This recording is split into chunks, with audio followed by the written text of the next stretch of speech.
El pueblo cubano se ha echado a andar y no se va a detener. ¿Cómo están, amigos? Bienvenidos a Noticias Importantes. Comenzamos. La responsabilidad no recae en el supuesto bloqueo exterior, sino en el bloqueo interior impuesto por la propia dictadura. El presidente de facto de Cuba, porque nunca fue electo en ningún sufragio, ha culpado a la política estadounidense de la explosión social que estremeció al país desde el día domingo y continúa el día de hoy.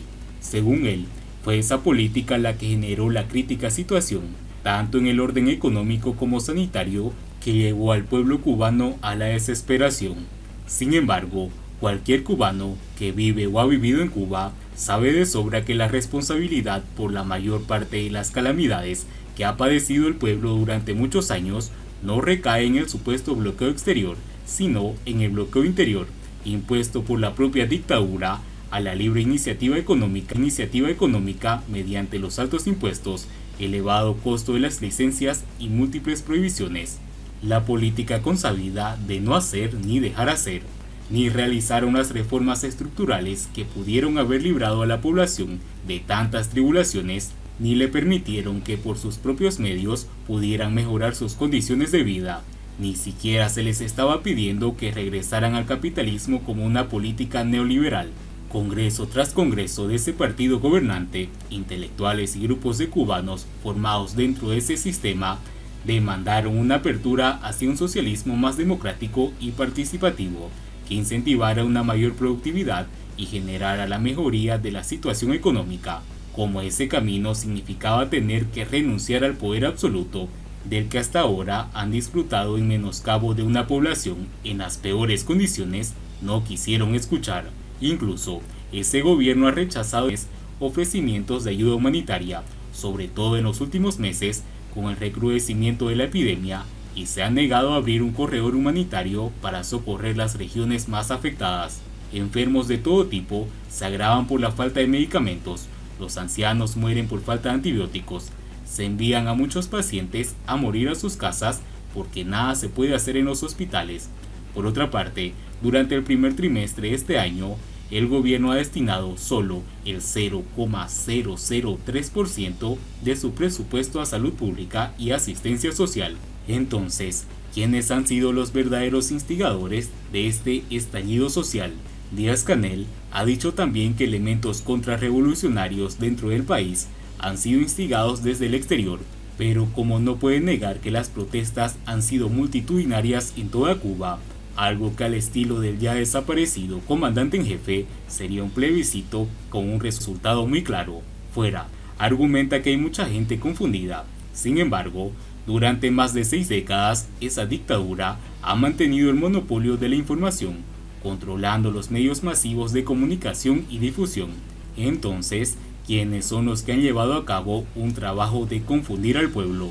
Nadie puede decir que no fueron alertados. La explosión social que comenzó el día domingo como una crónica de una rebelión anunciada. En enero, con la unificación monetaria, el poder adquisitivo bajó a pesar del aumento de los salarios nominales, porque los precios de las mercancías y los servicios se elevaron en gran medida, y el día 21 de junio se suspendió los depósitos en dólares que les permitía a los ciudadanos el acceso a los productos de la canasta básica. ¿Creyeron acaso que la población iba a seguir indefinidamente con los brazos cruzados y la cabeza gacha, soportando tanta desidia y tanta injusticia? Ahora su respuesta es la represión brutal. La orden de combate está dada. A la calle los revolucionarios, y aclara para que no hubiera dudas, estamos dispuestos a todo. Las manifestaciones eran pacíficas, un derecho reconocido universalmente, hasta que comenzó la represión policíaca y de turbas gubernamentales, generalmente agentes represivos vestidos de civil. Muchos se preguntan qué pasará ahora. Lo único que yo sé es que el pueblo cubano ya se ha echado a andar y no se va a detener. Mientras tanto, Díaz-Canel se queda sin costuras. La actitud asumida por el títere castrista en los últimos días demuestra una vez más que el discurso del castrismo está totalmente alejado del verdadero sentir del pueblo. El día domingo 11 de julio del 2021, que ya es un referente ineludible en la historia de la resistencia y la lucha por la democracia del pueblo cubano, en horas de la tarde de esa jornada, el títere castrista Díaz-Canel realizó una comparecencia especial ante las cámaras de la televisión nacional. Malhumorado, el sucesor de Raúl Castro le endilgó la culpa de todos nuestros males al embargo estadounidense y aseguró que las protestas estuvieron relacionadas con todo un nivel de provocación sistemático que ha estado promovido por la contrarrevolución en estos días, desconociendo que vivimos desde hace meses en circunstancias situadas mucho más allá del límite y estamos hastiados de pronósticos, planes y promesas de mejoría que nunca se cumplen. Díaz-Canel se refirió al efecto causado por el embargo y las medidas tomadas por la administración del expresidente Donald Trump. Es cierto que ello impacta en la economía del país, pero ¿qué tiene que ver el embargo con la decreciente producción azucarera? ¿Qué relación tiene con la falta de frutas, malangas, plátanos en los mercados estatales? ¿Qué responsabilidad tiene con la ausencia de pescado de mar que ha existido por más de 5 décadas? El mandatario expresó que se busca fracturar la unidad entre el pueblo, el gobierno, el Estado y el pueblo.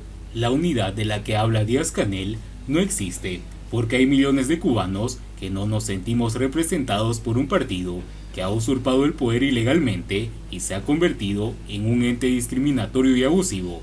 En ningún país del mundo existe esa unidad monolítica real alrededor del partido empoderado o de los gobernantes que lo representan. Cuba no es la excepción. El tan socorrido argumento de que el 86% de la población apoyó la Constitución de 2019 carece de valores, pues los votos fueron contados únicamente por quienes representan al Partido Comunista. Sin la presencia de otros actores que acreditaran la fidelidad de ese resultado, esas cifras son inaceptables. ¿Qué credibilidad pueden ofrecernos entonces ese dato que tanto esgrime para defender la presunta legitimidad de un sistema que se erige sobre la base de desconocer los derechos de los cubanos que no apoyan al régimen? El títere castrista se mostró ofendido porque los medios afirman que en Cuba hay una dictadura y un régimen totalitario, y preguntó dónde están los asesinados en Cuba y dónde están los desaparecidos. ¿Quién fue el responsable de la matanza del río Canimar? ¿Quién dio la orden de derribar las avionetas civiles de los hermanos al rescate en espacio aéreo internacional? ¿Acaso se le puede llamar gobierno democrático a quien hace eso? Díaz-Canel afirmó que el proceso cubano está pegado a la constitucionalidad y alentó el pasado domingo a los revolucionarios y comunistas a que tomaran las calles. Después de su llamado, eso ocurrió, y luego la televisión oficialista dijo que era una respuesta espontánea. Pero, ¿dónde estaban esos aguerridos combatientes cuando el pueblo se lanzó a las calles de forma verdaderamente espontánea? Dice el siguiente que las calles son de los revolucionarios, es decir, según su discurso, los cubanos que no apoyan a la revolución no tienen el derecho de salir a las calles a realizar una protesta pacífica, aunque ello esté contemplado en el artículo 56 de la Constitución. ¿Acaso se dará cuenta el señor Josep Borrell de la doble moral de la dictadura cubana, o continuará siendo como el avestruz? ¿Qué igualdad ciudadana hay en Cuba en esas condiciones? ¿En qué otro país del mundo un presidente tilda de mercenarios, gusanos y vendepatrias a los compatriotas que no comparten sus ideas políticas? El gobernante aseguró que las protestas fueron orquestadas por grupúsculos contrarrevolucionarios, pero las evidencias muestran las calles inundadas de ciudadanos pidiendo libertad. Durante décadas, los comunistas han estado afirmando que los opositores no tienen arraigo popular. Entonces, ¿cómo explican que esos grupúsculos como ellos hayan podido organizar protestas tan contundentes? Díaz-Canel dijo: no vamos a entregar la soberanía, ni la dependencia del pueblo, ni la libertad de la nación. Evidentemente, obvia que han sido los comunistas cubanos quienes han secuestrado para su beneficio la soberanía del país y pretenden hacernos creer que él y sus acólitos son los más fieles representantes, cuando lo cierto es que la soberanía radica en el pueblo y ellos se deben a la voluntad popular porque son sus servidores, no sus protagonistas. Desde el 10 de marzo de 1952 hasta hoy, el pueblo cubano ha sido privado de su soberanía porque no puede decidir ninguna cuestión cardinal del país ni puede elegir a sus gobernantes, pues todos los cargos, desde el presidente de la República hasta el intendente de los municipios, son impuestos por la tríada partido, Estado, gobierno. aunque el pueblo hizo sentir bastante su opinión al respecto en las discusiones del anteproyecto de constitución. Díaz-Canel demuestra una vez más que el castrismo está totalmente alejado del verdadero sentir del pueblo cubano. Y bien amigos, así vamos terminando las noticias importantes del día de hoy.